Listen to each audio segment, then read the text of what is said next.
بسم اللہ الرحمن الرحیم۔ محترم بھائیوں اور دوستوں، کیا آپ نے کبھی غور کیا ہے قیامت کا منظر کیسا ہوگا؟ وہ قیامت جس کا آنا طے ہے، جس کے آنے کی خبر اللہ کے آخری نبی حضرت محمد صلی اللہ علیہ وآلہ وسلم پہلے ہی دے چکے ہیں۔ کیا آپ نے کبھی سوچا ہے کہ وہ دن کیسا ہوگا؟ قیامت کی شام کیسی ہوگی؟ آج ہم قرآن و حدیث کی روشنی میں قیامت کا نقشہ کھینچنے کی کوشش کریں گے۔ دعا ہے کہ اللہ ہمیں اس خوفناک دن کی تیاری کرنے کی توفیق عطا فرمائے۔ ایک عام سی دوپہر ہوگی، شاید گرم سورج تپتا ہوا سورج ہوگا یا شاید سرد، نہ جانے وہ سورج تپتا ہوا ہوگا یا سردی کا کپکپاتا سورج ہوگا۔ شام معمول کے مطابق ڈلے گی اور دن کو رخصت کرے گی۔ دن اور رات ہمیشہ کی طرح یہ کہہ کر جدا ہوں گے کہ ہم کل پھر ملیں گے۔ پرندے اپنے گھونسلوں کی طرف لوٹ رہے ہوں گے، تاجر اپنی ترتیب کے مطابق گھروں کو جا رہے ہوں گے، مائیں بچوں کو دودھ پلا کر سلانے کے بعد بستر پر دراز ہوں گی، محنت کش مزدور تھکے ہارے اپنے بستر پر ہوں گے، بادشاہ اپنے تخت پر، وزیر اپنی کرسی پر ہوگا، پولیس والے اپنی چوکیوں پر پہرا دیتے ہوئے یہ سوچ رہے ہوں گے کب صبح ہوگی، کب ہماری ڈیوٹی چینج ہوگی۔ کہیں کسی گھر میں مہندی لگ رہی ہوگی، بارات آنی ہے، کہیں بارات آ چکی ہوگی اور صبح ولیمہ ہونا ہے، کہیں دکان کا کام مکمل ہوا ہوگا، کہیں صبح دکان کا افتتاح ہونا ہے، کہیں نیا گھر مکمل ہوا ہوگا اور صبح اس میں منتقل ہونا ہے۔ یہ سب عام معمولات ہوں گے، بالکل ویسے ہی جیسے آج بھی کسی نہ کسی جگہ ہو رہے ہیں۔ قیامت سے پہلے کی شام بھی ایسی ہی ایک عام شام ہوگی، نہایت آہستگی سے دھیرے دھیرے آئے گی اور پھر سارے عالم پر چھا جائے گی۔ سورج ہمیشہ کی طرح اپنا چہرہ بے نقاب کرے گا اور اندھیرے کو ختم کر دے گا۔ کوے آنکھیں کھولیں گے، مرغے اذان دیں گے، بلبل نغمہ سرائے گی، کوئل کوک لگائے گی، چڑیا چہچہائے گی، جھرے بہہ رہے ہوں گے دریا اپنی روانی میں، سمندر کی لہریں اپنی روانی میں، سبزی والے منڈی کی طرف، محنت کش اپنے کام پر، ڈرائیور اپنی گاڑی ٹھیک کر رہے ہوں گے، مائیں بچوں کو اسکول کے لیے تیار کر رہی ہوں گی، کوئی مکھن نکال رہا ہوگا، کوئی ڈبل روٹی پر مکھن لگا رہا ہوگا، کوئی پراٹھا توے پر ڈال رہا ہوگا، کسان ہل چل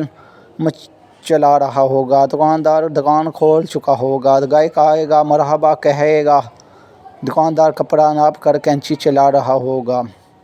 گاہک پیسے گن رہا ہوگا، کاشتکاری بیج بکھیرنے کے لیے تیار ہوگا، دلہن کے پاس سہیلیاں اور بہنیں بیٹھی ہوں گی، بارات والے آ چکے ہوں گے، سب انتظار میں ہوں گے کہ بارات کب چلے گی، کب باجے بجیں گے، کب دلہا آئے گا۔ یہ سب عام دن کے جیسا معاملات ہوں گے، لیکن اچانک ہیبت ناک آواز گونجے گی، ایسی آواز جو اتنی خوفناک ہوگی دکانداروں کے ہاتھ سے کینچی گر جائے گی، گاہک کے ہاتھ سے پیسے گر جائیں گے، کاشتکار کے ہاتھ سے بیج گر جائیں گے، دلہن کے گجرے ٹوٹ جائیں گے، مہندیاں گر جائیں گی، دلہن اپنی جان بچا کر بھاگے گی، دلہے کو نہ بارات یاد ہوگی نہ ہی اپنی دلہن یاد ہوگی، لڑکی والوں کو مہندی زیور کچھ یاد نہیں ہوگا، اپنی بیٹی تک یاد نہیں ہوگی، لڑکے والوں کو گھوڑے پر سوار دلہا یاد نہیں ہوگا، باجے والے اپنے باجا بھول جائیں گے، سیاستدان اپنی سیاست بھول جائیں گے، حوالدار اپنی چوکی بھول جائیں گے، سب کچھ بھول جائیں گے۔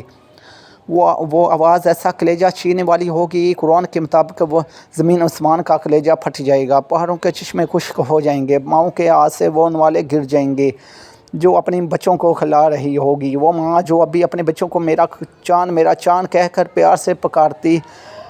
تھی، وہ بھی اپنے بچوں کو بھول جائے گی، اس بچے کو ایک ٹوکری کی طرح ہوا میں اچھال دے گی، یہ میرے تو مرے میری جان بچ جائے، لیکن آج جب بچے گا تو کون بچے گا؟ اللہ کے سوا کوئی نہیں بچے گا۔ آج ہر انسان پر اتنا خوف طاری ہوگا کہ بچوں کی چیخیں بھی سنائی نہیں دیں گی، زمین پر کوئی مسلمان نہیں ہوگا۔ یہ اللہ کا شکر ہے کہ قیامت صرف کافروں کے لیے ہے، مسلمان اس وقت نہیں ہوں گے۔ انسان اپنی بنائی ہوئی عمارتوں کو گرتا ہوا دیکھے گا، سنگ مرمر کے اینٹوں کو بکھرتا ہوا دیکھے گا، تخت ٹوٹتے ہوئے دیکھے گا، اسلحہ بکھرتا ہوا دیکھے گا، طاقتیں ختم ہوتی ہوئی دیکھے گا، جسم ساتھ چھوڑتا ہوا دیکھے گا۔ یہ دیکھو، اگر آنکھ ہے تو اللہ کی بنیادی کو دیکھو، آج جبریل بھی ٹر پر مر گیا، میکائیل بھی چکرا کر گر گیا، تصویر کی آنکھ سے اسرافیل بھی گرتا دیکھ لو، عرش کی فرشتے بھی گرتے ہوئے نظر آئیں گے، ایک ہیبت ناک وزن نظر آئے گی، منظر ہوگا، خاموشی، خوف، جلال، اوپر اللہ ہوگا، نیچے ملک الموت، عزرائیل کی ٹانگیں برقی بکری کے بچوں کی طرح کانپ رہی ہوں گی۔ اللہ اپنی بے نیازی سے فرمائے گا کون باقی؟ اسرائیل علیہ السلام عرض کریں گے اللہ اوپر تو باقی، نیچے تیرا بندہ اسرائیل علیہ السلام باقی۔ تو اللہ کے ہیبت ناک آواز آئے گی تو بھی مر جا اس حکم سے جس حکم سے میں نے تجھے پیدا کیا ہے۔ اللہ اکبر۔ کاش کوئی دیکھے اسرائیل کو مرتے ہوئے دیکھے، مگر کوئی بے ہی نہیں جو دیکھے بے، پھر سب کو موت کی وادی میں دھکیل کر اللہ فرمائے گا بے ہے کوئی میرا شریک تو سامنے آئے، ہے کوئی میرا شریک تو سامنے آئے، لیکن اس دن کوئی آواز نہیں آئے گی، صرف اور صرف اللہ کی ذات باقی ہوگی جو کہ واحد ہے، اس کا کوئی شریک نہیں، اس کے سوا کوئی عبادت کے لائق نہیں۔ میرے بھائیو، یہ وہ دن ہے جس کا آنا طے ہے، یہ وہ دن ہے جس کے لیے ہم اس دنیا میں بھیجے گئے ہیں۔ اس دن کچھ باقی نہیں بچے گا، یہ دنیا ٹوٹ چکی ہوگی۔ میرے بھائیو، اس ٹوٹ جانے والی دنیا سے عبرت حاصل کرو، اللہ کے واسطے اس دنیا کی عرض چھوڑ دو، اس کے دیوانے مت بنو۔ اس دنیا کے دیوانوں کو ذلت کے سوا کچھ نہیں ملتا، سائے کے پیچھے دوڑنے والے کو صرف دیوار سے ٹکرا کر نصیب بھی ہوتی ہے، ریت پر پانی ڈھونڈنے والے کو صرف پیاس ہی ملتی ہے۔ اس دنیا کی عزت سے دھوکہ کھانے والوں کو رسوائی کے سوا کچھ نہیں ملتا، جوانی پر فخر کرنے والوں کو بڑھاپے کی آہیں اور سسکیاں ملتی ہیں۔ اس دن کا انتظار کرو جس بڑھاپا اس جوانی کو کھا جائے گا، اس دن کا انتظار کرو جب اولاد بھی کہے گی امی مرتے ہی نہیں، ابا مرتا ہی نہیں۔ دعا کرو اللہ والدین کے لیے آسانیاں پیدا کرے، یعنی دوسرے لفظ میں انہیں موت دے دے۔ یہ دنیا جی لگانے کی جگہ نہیں ہے، یہ عبرت کی جگہ ہے، تماشا